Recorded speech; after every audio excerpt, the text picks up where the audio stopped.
کیا لوگوں کے لیے خوف کا باعث بننے والے ثناءاللہ شر کسی پولیس مقابلے میں گرفتار ہوئے یا گرفتاری کسی ڈیل کا نتیجہ ہے؟ ثناءاللہ شر کی گرفتاری کے لیے اتنا انعام کیوں رکھا گیا تھا؟ ثناءاللہ شر آخر سوشل میڈیا پر اتنا وائرل کیوں ہیں؟ آج ہم آپ کو بتائیں گے ثناءاللہ شر کی گرفتاری سے متعلق حقائق۔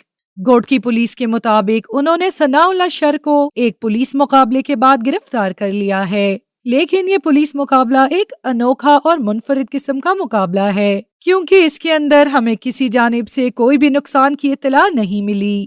ذرائع کا دعویٰ ہے کہ یہ پولیس مقابلہ تھا ہی نہیں، اسی لیے ثناءاللہ شر تھانے میں اس گرفتاری کے بعد بھی مسکراتے ہوئے دکھائی دیے۔ ذرائع کے مطابق بظاہر اس طرح لگتا ہے کہ کسی اچھے جاننے والے نے ان کو پولیس تک پہنچایا ہے، کیونکہ ثناءاللہ شر کے اوپر 1 کروڑ روپے کا انعام تھا۔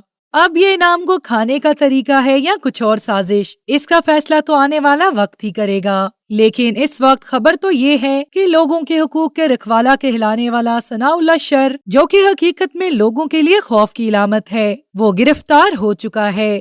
ثناءاللہ شر پر 302 کے مقدمات اور دوسرے کئی مقدمات بھی ہیں۔ اس سے پہلے ثناءاللہ شر سوشل میڈیا پر بھی کافی ایکٹیو رہے ہیں، ان کی سوشل پلیٹ فارمز پر بھی کافی فین فالوئنگ ہے۔ یہ پولیس کے خلاف اکثر ویڈیوز اپلوڈ کرتے ہیں۔ ایک ویڈیو میں ثناءاللہ کا کہنا تھا کہ پولیس کو صرف پیسے چاہیے، اس کے بعد وہ باقی سب چیزیں ہمیں خود فراہم کرتے ہیں۔ ثناءاللہ شر سوشل میڈیا پر لوگوں کے حقوق کی باتیں کرتے تھے کہ لوگوں کو نقصان نہ پہنچاؤ، لیکن در حقیقت وہ خود ہی خوف کی علامت تھے اور لوگوں کو نہ صرف ڈراتے تھے بلکہ ان کو کافی نقصان بھی پہنچاتے تھے۔ یہ لوگوں سے پیسے بھی لوٹتے رہے اور یہ جرم کرنے والے افراد کے ترجمان بھی تھے۔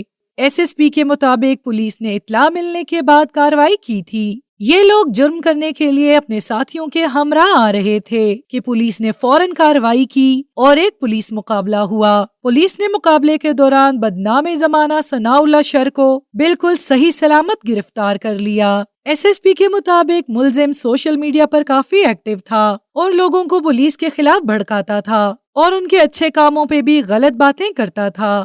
اس کے اوپر 30 سے زائد کیسز ہیں، جن میں 302 کے کیس، پولیس مقابلے کے اور دیگر ناقابل تلافی جرائم ہیں، جن میں خاص کر 6 اکتوبر میں پولیس والے واقعے میں یہ براہ راست ملوث تھا۔ یہ پولیس کی بہت اہم کامیابی ہے۔ ایس ایس پی کا مزید کہنا تھا یہ کارروائیاں آگے بھی جاری رہیں گی، جتنے بھی لوگ لڑیں گے وہ اپنی جان سے ہاتھ دھو بیٹھیں گے اور جو پکڑے جائیں گے وہ عدالت میں کیسز کا سامنا کریں گے اور پولیس ان کیسز کو آخر تک پہنچائے گی۔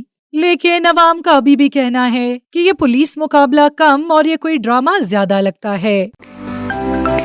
To watch more videos, please subscribe to our channel and click the bell icon.